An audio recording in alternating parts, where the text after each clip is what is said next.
Shalom, shalom, my friends, shalom, my enemies. This is me, King Solomon. Get it, King Solomon? That's a little joke for you. No, but I am not the king. The king of this segment is going to be our guest coming into the neighborhood on this Shabbos morning, September 9th, 2023. He is a veteran comedian and a politician, which is kind of an interesting thing where this is a politician who's intentionally saying funny and ridiculous things. So he's going to be joining us because he's going to be appearing in Manhattan at a club this Tuesday right here. So I just want to make sure that Jimmy, are you there?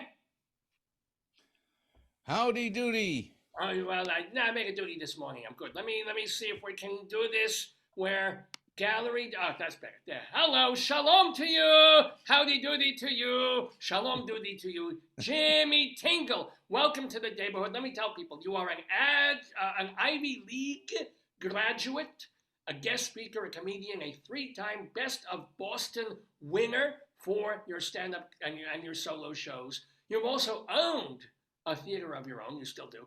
You are a host of a podcast, and most of all, you do comedy. You have a show coming up on Tuesday evening at the New York Comedy Club, which happens to be in New York. It's on 318 West 53rd Street. Yeah, the Broadway Comedy Club. Oh, I'm sorry, it's the Broadway Comedy Club, not the New York Comedy Club. Yeah. Oh, yeah. By the way, Rabbi, very nice to meet you. Can you hear me okay? Is this mic connected? Yeah, oh, really, are you doing the comedy thing? Is this on? Is it? Oh, yes. It's on. You sound fantastic. You look okay. great. How does the backdrop look? Well, every time you move, so it's sort of like waves of black and then right, purple, and black and purple. Right. So, do you want to? We can fix that before we go live, or are we live? We are live. You are live on the show right now. This is not a preview. Hello, America. Hello, America says hello to Jimmy Tingle. I think the first question that I have to ask you most of all is that your real name? Is Tingle like an Irish name? How that comes? Yes. Tingle. Tingle is my real name. Yes, my father was from North Carolina originally, and our heritage is English, Irish, Scottish, Swedish, that on his side, and my mother is all Italian. So Tingle is our real name, and I think it's both an English, Irish or origins, the name Tingle. Now, let me ask you, how often over the years have you been asked to imitate President John F. Kennedy? Because it's like the voice, I'm hearing it, and it's like, oh, for gosh sakes. Rabbi, ask not what your country can do for you. Ask what you can do for your country. It's literally, that really is it. Do you ever do impressions, or is that not generally where you go? Not really. I don't really do impressions too often, but people also say, anybody ever tell you look like Bill Clinton? Yes, there's one picture of you. We put it up on Facebook today, and you're like this, and it's like it's a spitting image. It really is. It actually is. I do want to say I can do a very, very quick impression of Bobby Kennedy. Okay. Oh, my head! No, that's terrible. That's Rabbi, I'm surprised at you. Are you a real rabbi? Only my hairdresser knows for sure. Now, let me ask you. See, these were styled this morning. Let me ask you a few different things, Jimmy Tingle. First of all, the producer and host of this program is tremendously envious and jealous of you because you got into a place that he was rejected from. Where's that? I don't mean his ex-wife. No, Harvard. You went to Harvard University, not for business, for government. So were you an amazing student in school and high school and all that, or how did you get into Harvard? Well, I went to the Kennedy School of Government, and I went later in life. I went to graduate school. It's a 1-year program. It's called a mid-career program. And it's 1 year, and it is highly competitive to get in. But I had been performing, and I had a long career in the Boston area. I did a lot of media. I did a lot of fundraisers. I was interested in politics. And so I applied. I couldn't believe it. A friend of mine who went to the school, she said, Jimmy, and she was on the Cambridge City Council, and she was a politician. Her name was Marjorie Decker. She said, Jimmy, I just graduated from the Kennedy School. She said, you should apply. I said, really? She said, yes. They want people from different walks of life, and they also have scholarships for people who grew up in Cambridge, and they want people from different professional walks of life. And let's be honest, Jimmy, you're different. So I applied, Rabbi, and you're not going to believe it. When that letter of acceptance, first of all, I had to take the GREs, and I hadn't been in school in 35 years, et cetera, et cetera, et cetera. But when I got that letter of acceptance 4 months later, I couldn't believe it, that I was accepted to the Kennedy School of Government at Harvard. And Rabbi, when I showed up for class on the first day, they couldn't believe it either. Well, I look at you and I think, diversity hire. No, but it's, but Rabbi, I want to tell you something. I don't know if you've ever gone back to school, or if you ever, or any of your listeners are ever considering going back to school or not. But the great thing about going back to school in your 50s, you get the student ID and the senior discount. Thank you. Ba-dum. So I highly recommend it. To the New York Times for a year, also. Pardon me? You get a free subscription to the New York Times because you're access to the library and all these things. Right. So let me ask you. How did you, for a full year, did you even have time to work and support yourself, or did you just save a lot of money? Did you take out a student loan? I mean, how did you manage it? No, I took a year off. I had saved money. My wife was incredibly supportive. I just took a year off, and I had to honor a couple of the dates I had on the books, for events, but I maybe did 3 or 4 in the course of a year. But I basically just tried to focus on going to class, doing the assignments, and because I was obviously concerned that I'd be able to do the work, having not been in school in 35 years. I'm saying, oh my God, I got to write papers, I got to do all this. But I found it wonderful because I found it a very uplifting place. The student body was from all over the world. Half were from other countries, and half were from the U.S.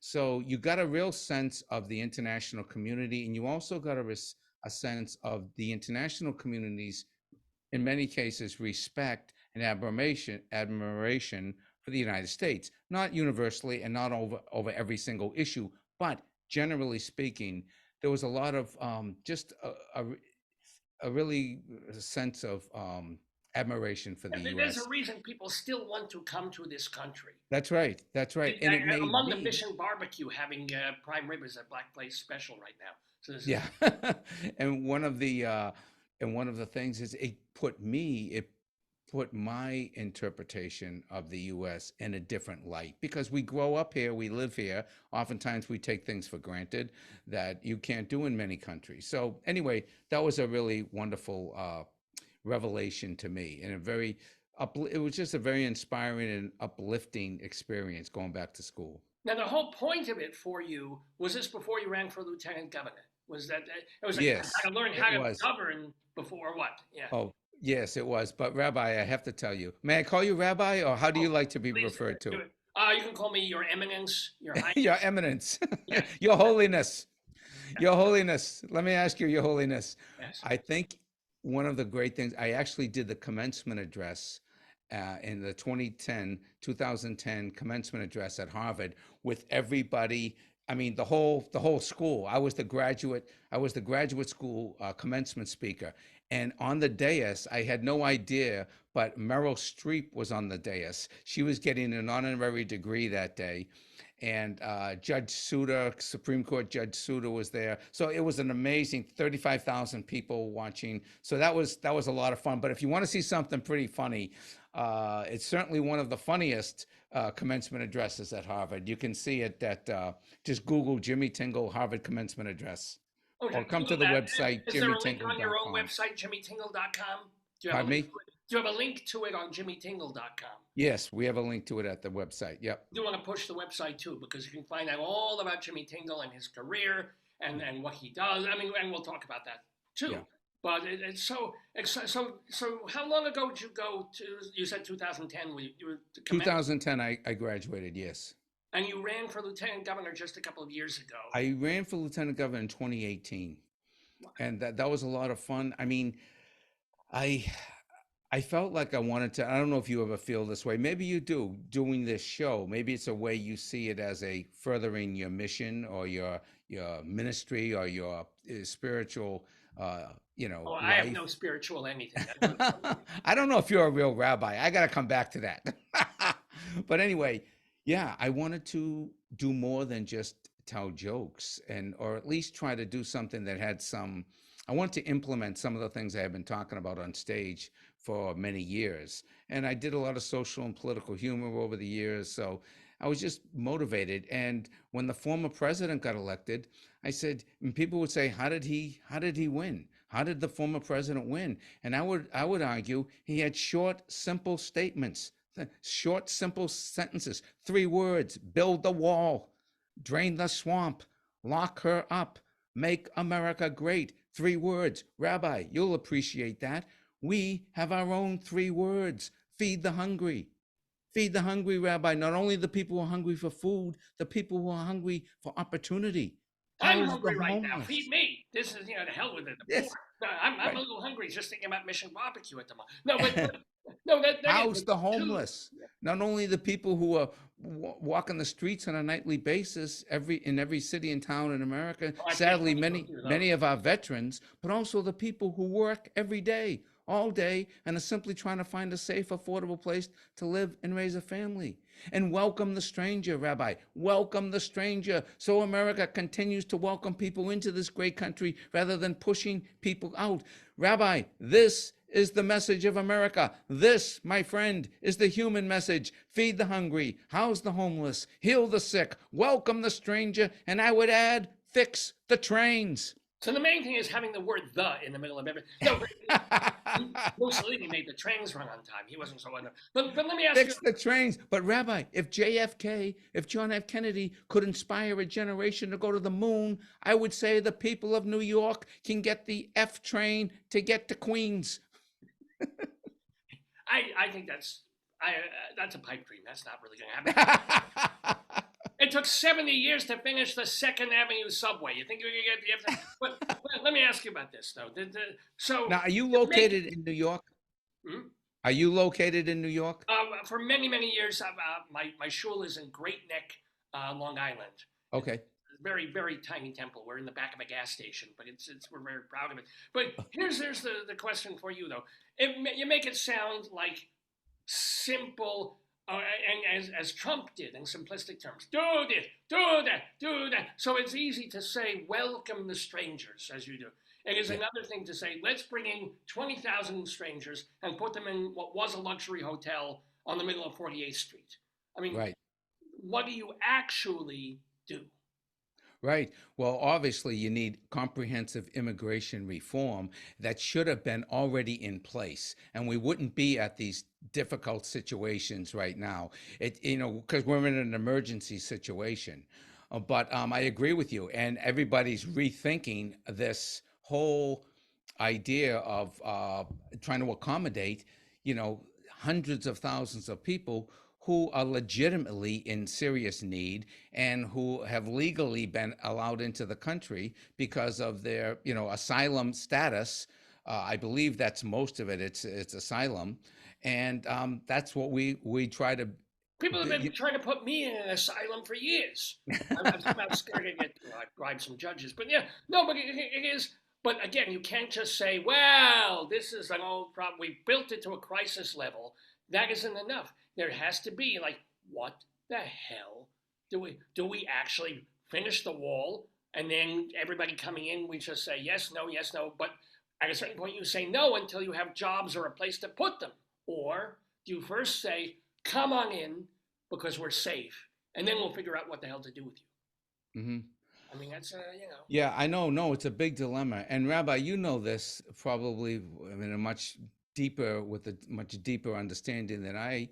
But one of the ways, I think one of the reasons we have this asylum system in America is because you know what happened with the ship, the USS St. Louis, back in the 30s when there were Jews trying to escape Nazi Germany. They got to the shores of America, and many people said, no, we're sorry. They could have disease. where are we going to put them? They, all these different reasons, some of which are still being used today for these other people. Now, there weren't hundreds of thousands, but there were significant numbers, and they were turned away and they were sent back to Europe. And as Yeah. you know, many of them, I don't know if all, but many of them perished in the war. And so and when people took a step back after the war and they realized, wow, that was wrong. That was not a good look for America. That obviously hurt thousands of people. It was the wrong thing to do. We're not that type of country. So we changed our asylum laws. My understanding is when people come and live for legitimate asylum reasons, we try to accommodate them. But I agree that 100,000 at a time is really challenging. But we have to have more of a comprehensive system and a comprehensive immigration reform in the country. And I think you would agree with that. Well, let me ask you, having run for lieutenant governor, Mhm. did you come out with a greater respect for politics, or did you just be like, oh my God, well, I thought I would just say my things, people would agree with me, they would vote for me over the other candidate, and then I get to work and be able to help. And or is it a swamp? No, I mean, I have way more respect for the people who do that work than I did before I ran. As an entertainer, excuse me, you can say anything you want. You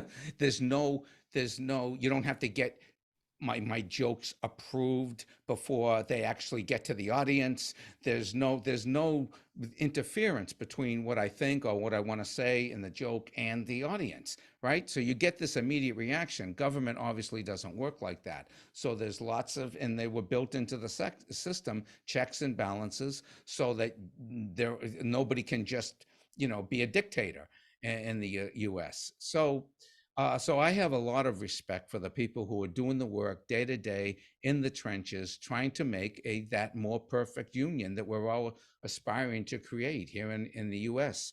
If you And could run again, what would you do differently?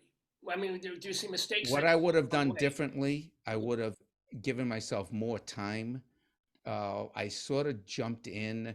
I it had I would have given myself more time. I would have had a team in place before I announced. I would have had a website. I would have had a campaign manager. I would have had a treasurer. I would have had money in the bank. I would have had everything set up before I announced. What happened to Yeah. me is I couldn't decide whether I should do it or not do it, do it or not do it.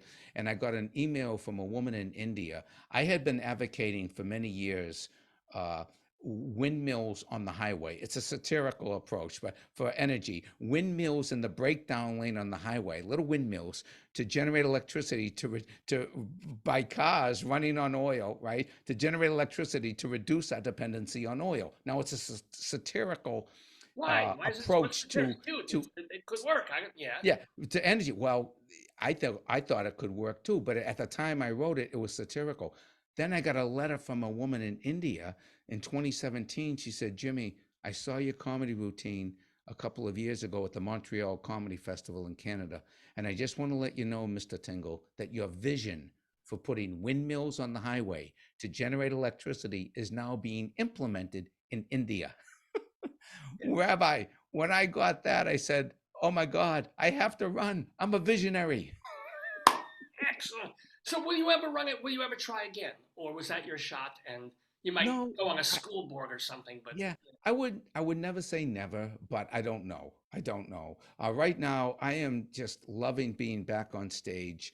I'm loving doing the one-man shows. The show that I'm doing at the Broadway Comedy Club yeah, is it's an autobiographical show, and there's politics involved, but it's from a personal point of view. For example, that story right there about how I actually ran. And I want to tell you something kind of funny, if I may, Rabbi. no, no, So, don't say anything funny on this show.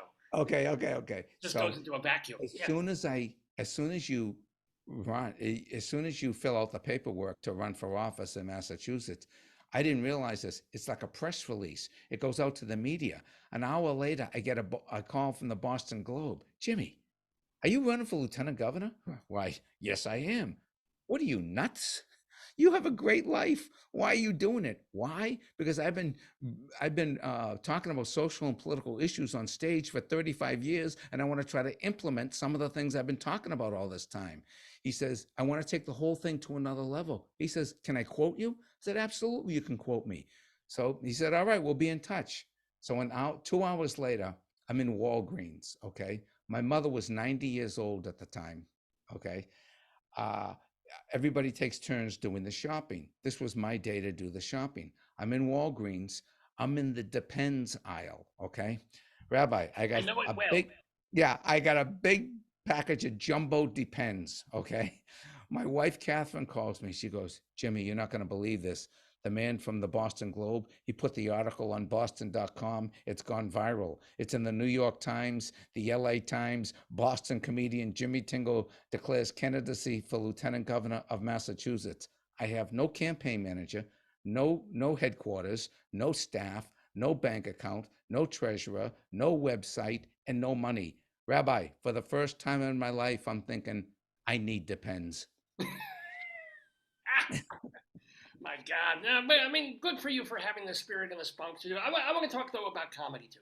Sure. Because at what point, as you said, did you come up in those years of the ubiquitous comedy boom that gave us people, everyone from Seinfeld to Kevin James to, Yep. like, where they're just, comedians everywhere, and a lot of them were becoming famous? Or were you in the next wave right after that? No, I was in the early 80s. I came Right. up in the 80s, so I started with when I actually moved to New York in 1987.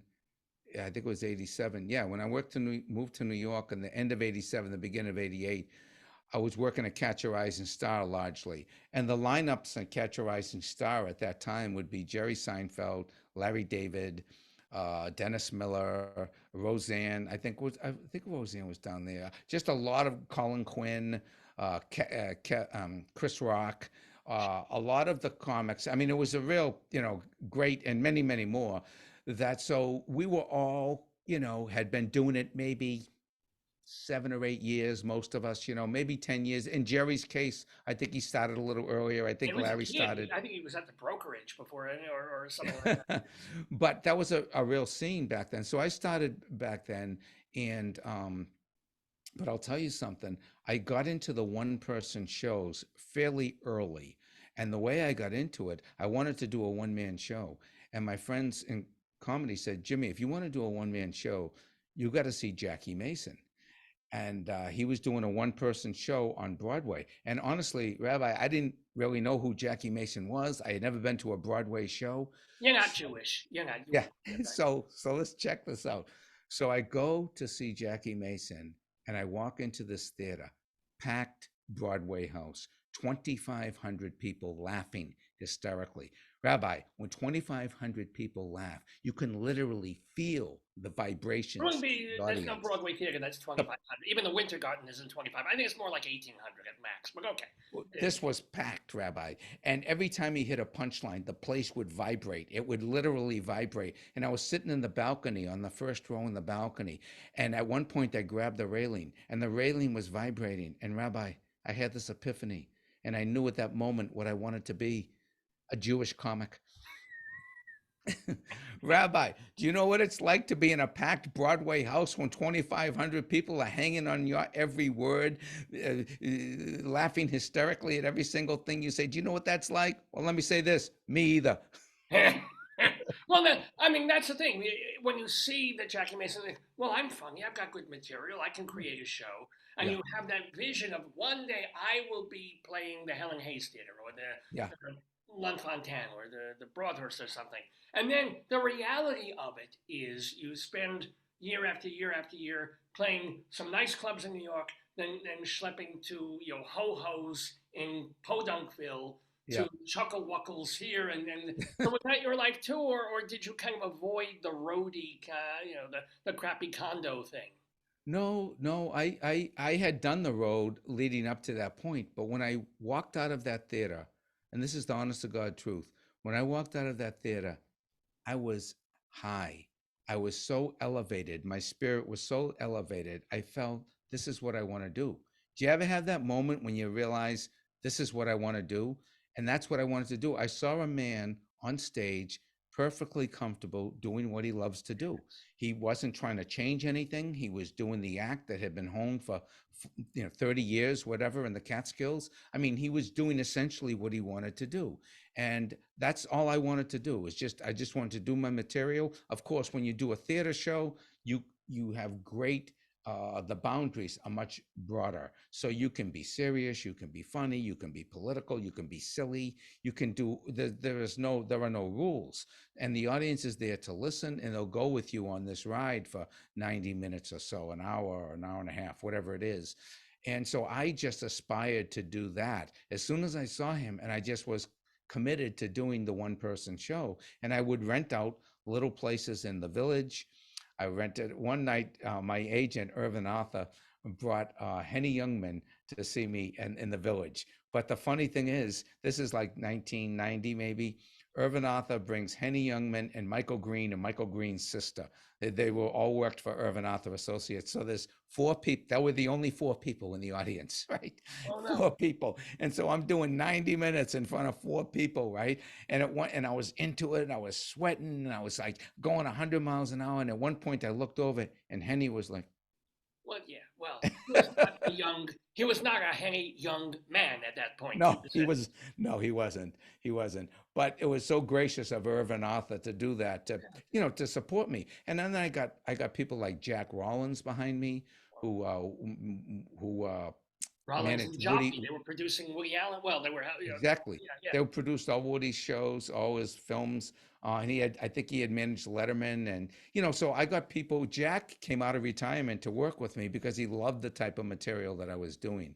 And we did the show at the American Place Theater in New York. And we got a wonderful review in the New York Times that I'm still able to use today. And I've been very, very, very fortunate. But I have to tell you, Rabbi, can I tell you a funny story about starting with the Absolutely one-man not. show? No, I warned you. So I'm renting these little theaters. I'm renting these places. And one of the places I rented was the Back Alley Theater in Inman Square, Cambridge, where I grew up. Yeah. 3 blocks from where I grew up, the Back Alley Theater. It holds about 30 people.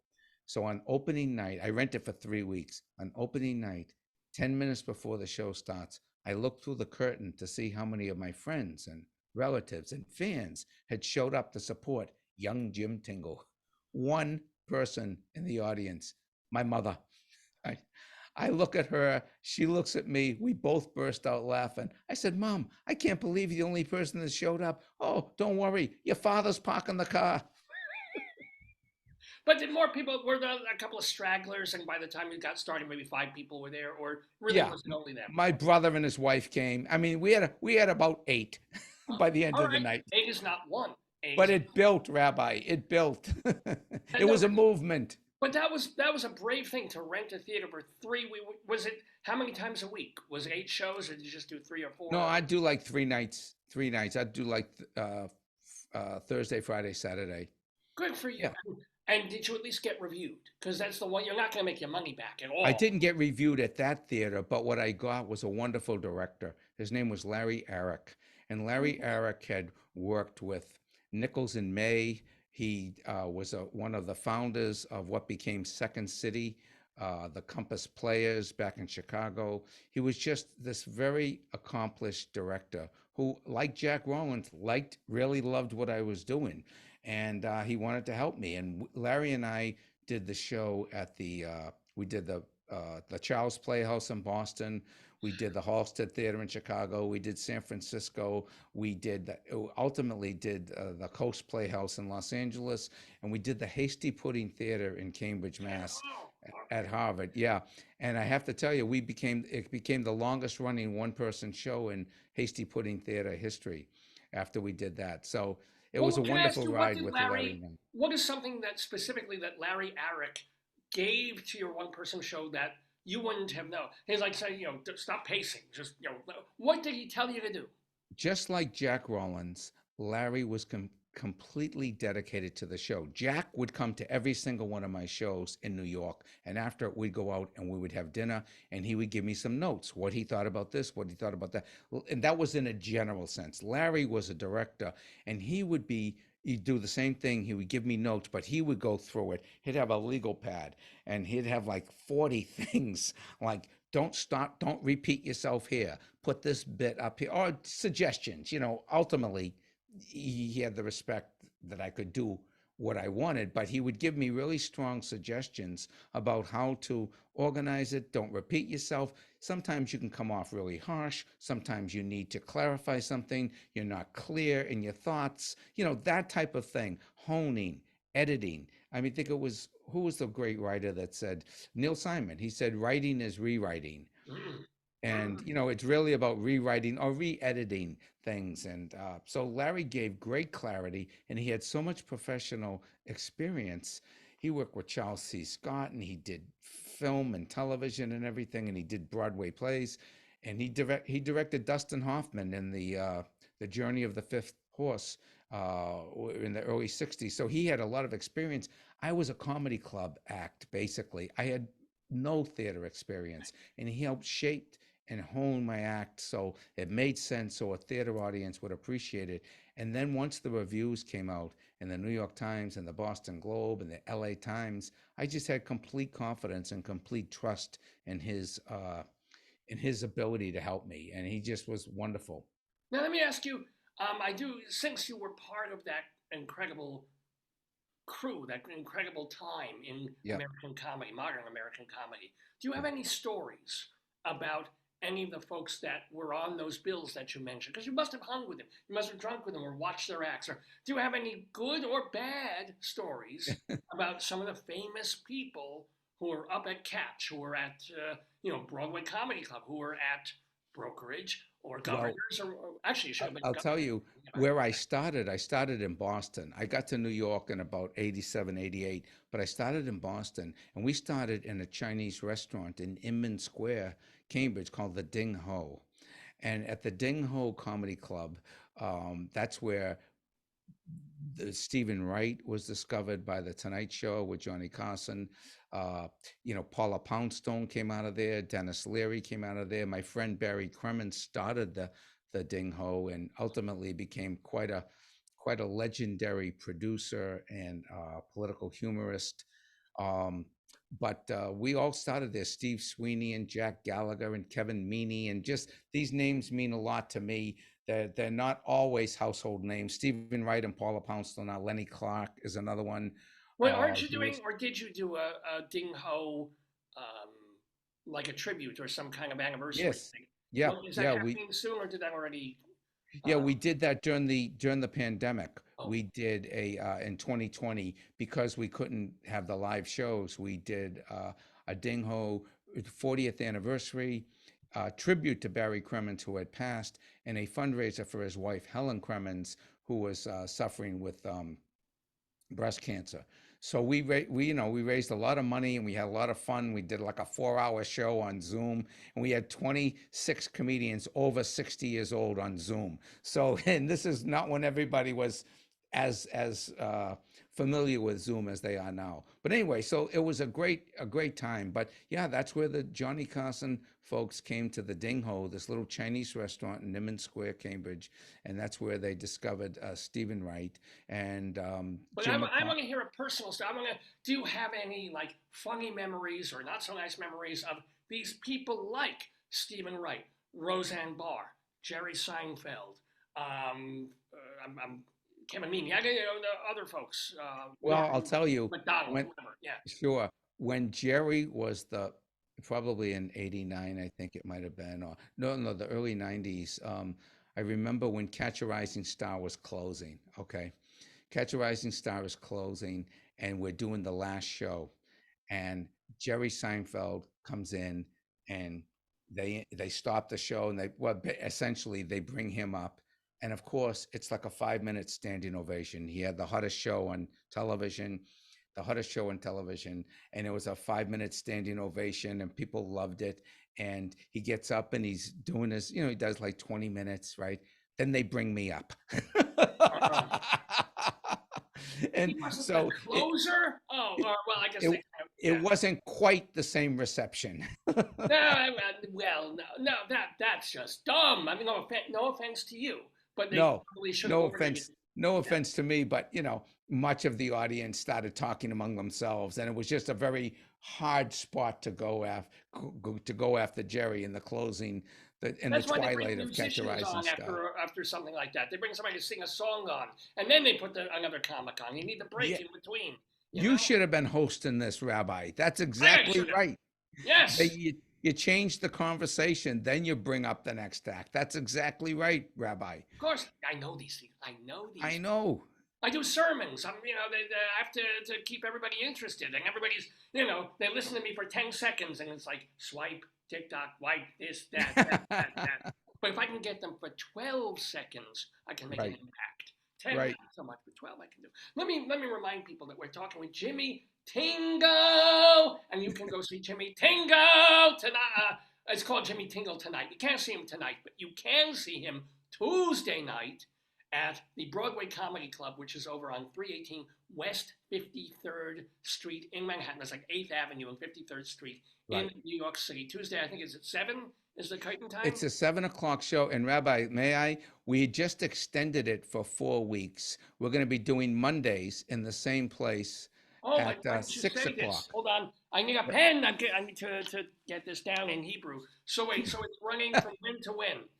It's running from the first show is the 12th of September, and then we're doing the 18th of September, the 25th of September, the October 2nd, Wait, and the 25th of September is Yom Kippur.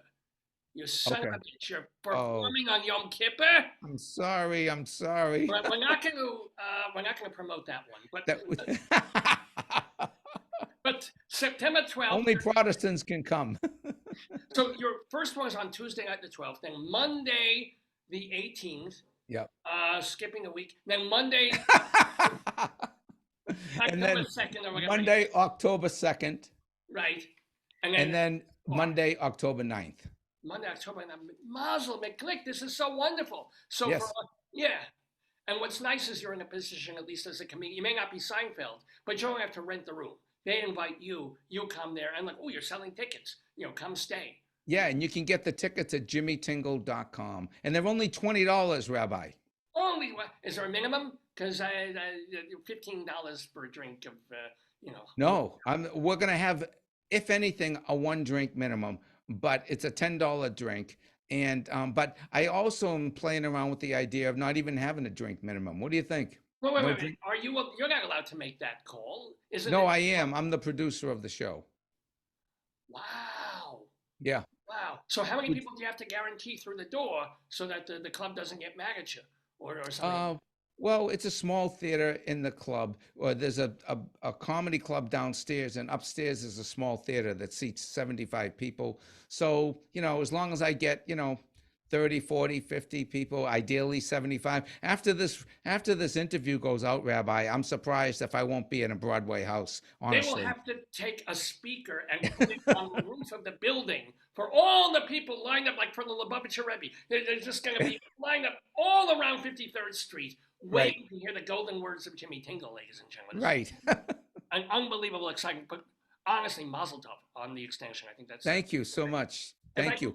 And take listen, I'd love to, if we in fact do a legitimate theater in New York for an extended run, maybe I could come back and talk more with you. I think that would be an absolutely delightful thing because you've just been so much. I have one or two more questions for you if you have Sure. a couple more minutes, but yes, by all means, I wasn't even expecting this extended run. So maybe we can even get you back on the show sometime in like early October, just to Yeah, promote to make sure. Hey, remember he's here on the 2nd. sure. He's here on the 9th. There's something going on the 25th, but we won't talk about that. But actually, what time does your show start on the 25th? 6 o'clock. And it's 6 o'clock. And the reason I'm doing 6 o'clock, the theater is available. And also, I'm doing Monday nights because the Broadway houses are closed. So Oh, I'm looking for that theater audience that can't go to another show. And so, we'll be kind of one of the only shows in town that is performing off Broadway. And it's right on 53rd Street. So it's a nice little club. The drinks are very good. The staff is wonderful. I actually, I just love being there. I just love being back in New York. I live in Boston, but I love getting back down to the city. So what are you staying in New York with friends, or are you just schlepping on Amtrak back and Yeah, forth? I'm going back and forth on Amtrak usually, but Wow. I might consider driving. I haven't driven. It's about 180 miles, I think it is. It's about a 4-hour drive. I don't know. Some part of me thinks, well, try driving, see how it feels. But the other part of me says, well, Amtrak is easier. You just sit there and you can go over your notes and you can read or do whatever. Exactly. Let me ask you, speaking of theater, the one thing that we didn't have a chance to ask yet is that you either did or maybe currently own, but you owned a theater with your name on it Yep. in, what was it, Somerville, Massachusetts? Yep. Was it a legit there? I mean, how did It you, was a small theater. It held 200 people, and I was on 60 Minutes for 2 seasons.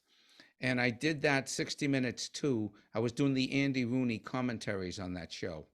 And when I left that after 2 seasons, I really wanted to get back on stage. And this theater was held 200 people in a very vibrant neighborhood in Somerville, which is right next to Cambridge. It's a mile from Harvard. It's a very, great neighborhood. A lot of young people. Anyway, I didn't own the theater. I rented it for you five leased it, years. right? I basically leased it out, and we did 200 performances there. Not just me, but we had other acts coming in, and we did. You know what we did? Like this during 2004, they had the Democratic Convention in Boston, so we ran a month of shows at the uh, at the Jimmy Tingle's off Broadway theater, and we had Mort Saul, we had Lewis Black, we had Mark Maron, we had Janine Garofalo, we had Barry Cremens, we had all the comedians who were doing political humor at the time that I could think of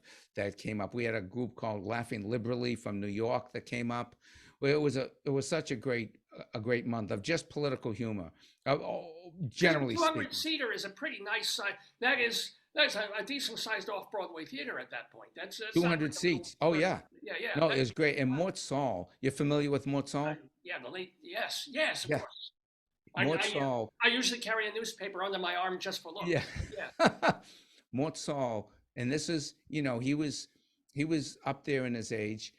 He said when he came off stage, he got standing ovations every night. And he came off stage and he said to his wife at the time, this might be the best audiences I've ever had, because they were obviously political. They were older audiences. They were theater people, and they just loved his point of view, and they loved seeing him, this legend, in a small place, 200 seats. Well, that So actually it leads was, to our final current question, because we do yeah, absolutely want to have you back on the show. But this current question of, once you do what you do, whether you're a senior citizen, because there is footage on YouTube and on websites of Mort Saul when he was basically living in a senior home, and they would bring him down once a week to like the lunch or the dining place, put yeah, him in a chair, and he would do like an hour and a half spiel of being Mort Saul. He was 90 something, and yeah, in this thing, it wasn't a real theater. It was basically like where he was living. And we will come right. down and say, my God, it's Mort Saul, and do it. A, that's amazing, and B, do you see yourself being that way? I'm going to do that this morning after this show. I'm going down to the lobby of my senior living establishment, and I'm going to be entertaining the people. Yes, I do see myself doing that. Because you Because you know never, what it yeah. becomes, it's a calling, Rabbi. You have a calling.